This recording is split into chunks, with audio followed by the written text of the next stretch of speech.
Jude, one of my favorite actors, back at this table. Welcome. Thank you for having me back. How does one decide it's time for me to do Hamlet? Well, I think somewhere in the back of my mind was always a sense that it was inevitable, only because it was a challenge that everyone who had played it, and those even who hadn't played it, as indeed Richard Harris so eloquently put there, said that you know, it's the greatest of challenges, but also the most fulfilling of roles. But getting the timing right and the alignment right was always very important to me. And being in the right hands and being in the right frame of mind and at the right time in my own life. And Ken Branagh asked me to be a part of this season at the Donmar in the West End. And that involved Michael Grandage, who I think is a fantastic director, and the Donmar, which is a wonderful company, known for gathering terrific ensembles. And it just felt the time was right, and it was nothing more than that, really. It wasn't a great urging suddenly. It just felt that the group of people around me were the right group. Why is it the most challenging of roles? Well, now that I'm playing it, I would say it's the most challenging of roles because it requires just about every theatrical element available to you in one performance. Comedy, drama, tragedy, wit, physicality, passion, romance. It challenges you in dialogue, in the size of its soliloquies, 7 soliloquies in all to the audience. And then it's also incredibly demanding because I'm stealing a quote here from another great Hamlet, Roger Rees, who said to me, "You don't play Hamlet, Hamlet plays you." There is a part of you in him. There is it has to be your feelings of life, because indeed the questions he raises, the experience he is going through, is in a way a map through life that we all lead. And the questions he asks are questions that none of us have answers for. And it's, again, the reason why the play is so vibrant, so alive today, as it was 400 years ago. But they're questions that we all have to summon in ourselves, if you like. There's not a caricature like a Richard III to hide behind, or a fighting king like Henry V. He is very much an open spirit. And so on a nightly basis, that's very, very demanding to emotionally put yourself through that roller coaster. And that's part of why it is viewed as the favorite Shakespearean role. I think the favorite because if on the whole, I would stick my neck out and say that actors like hard playing, you know, like hard work. Right. You know, funnily enough, I was out for dinner last night with 2 of the gentlemen who are in the play. One has a non-speaking role and one who plays Horatio. And we were talking about the difference in the experience of playing the role, playing the piece here in New York. And, of course, what the young guy who doesn't speak says is that, you know, he's finding it even harder here because, of course, what he doesn't get is the opportunity just to go at it. Instead, he's experiencing it from a back row watching us. And I think actors always feel that out there in front, pushing yourself, doing it, is where you want to be. Do you start off with this by saying, I want to go see and learn and reread not only the play but everything else written about the play, or do you say, in order to be fresh and original, I got to take a different path? I had about a year, because I was the last in a season of 4. I had about a year before I even started rehearsing, which is a wonderful amount of time. Right. And I wanted to do it properly. You know, I really wanted to know that I'd given it my best and I'd embraced it and eaten up absolutely everything available to me. And I started by reading. I felt the best place to start was in the 1600s, 1599, around the time when Shakespeare wrote this play, and to find out what was... to gather as much as I could from what was going on in England, in London at that time, what was inspiring this man to write such a revolutionary piece of work. And that took me to several books. One, 1599 by James Shapiro, which looks at the at England, monarchy, at the church, at the wars in Ireland, what was going on the streets, and indeed what was being read by those who could read. There was also another wonderful book by Robert McGee called The Elizabethan Hamlet, which looked at the effects that this particular play would have had on an Elizabethan audience. The effect of a ghost on stage, for example, would have meant certified damnation for the man talking to him, and possible damnation for those in the audience. So little keys that just planted interesting seeds in my mind. And that then led me on to certain texts that they believe Shakespeare could have been reading. The essays of Michel de Montaigne, right. which, if you hold next to the soliloquies, are incredibly similar. And the idea that this was fresh in William Shakespeare's mind, the idea of mining your own feelings in a almost a linear thought as a way of expressing someone's inner life to an audience was obviously so sumptuous, and you can see that in the soliloquies. And then, yes, I did, because I had so long, I did go back and see a few of the films that I hadn't seen. I hadn't seen the Mel Gibson film, I went and watched that. You know, the Burton you can get on DVD. The Burton I watched, I had seen that before, and I went and watched that, and all the wonderful interviews around that production with Gielgud, because of course he directed it. I found a recording of Gielgud, which I listened to. I watched the Olivier film, so I did. I suppose, to answer your question directly, I submerged myself. But having said that, there was a period of time then when I actually did another job shortly before I started rehearsals. And looking back, although it wasn't planned, I'm really glad, because it meant that I let it all just filter, but at the same time, in a way, removed it from the forefront of my mind, and was able then to start rehearsing with the text, very much afresh. It stretches you as an actor. It does what to you as an actor? Either in life or in acting? I think in both. Yeah. I'm not to overstay the mark. It's absolutely changed my life. It's Has changed, it really? oh, very much so. On a very personal level.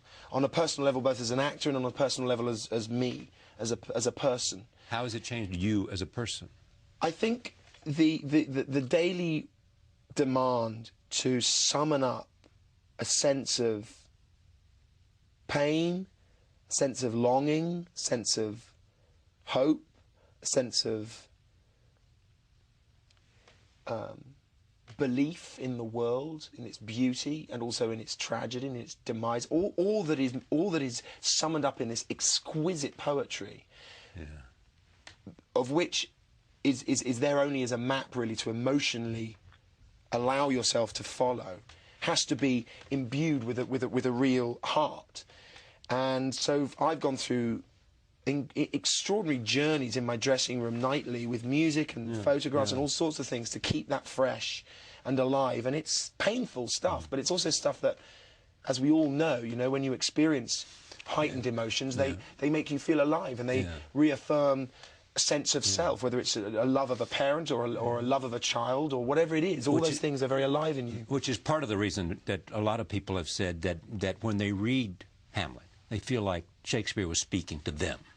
He somehow has gotten something about what it means to be alive. Yeah, absolutely.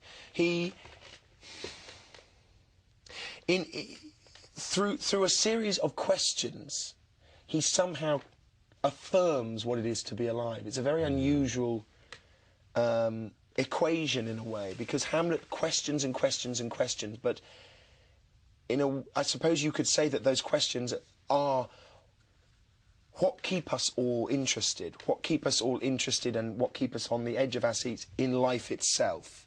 And so to see it mirrored in someone else, to see it coming out of someone else, especially, under such a famous mantle as a piece of work by William Shakespeare, I suppose is reaffirming. What's the hardest part of it? Everybody is familiar with it, so it has the possibility of being almost cliche-ish. Yeah, I don't personally find any of that very hard. Oh, no, okay, great. That whole part of it, you weren't worried about, this is the moment I've got to... Sure, I had moments like that in rehearsal. Yeah. There were moments in rehearsal when early on when people were just saying, so Hamlet, and thinking, gosh, I'm Hamlet. This is a cliche, you know.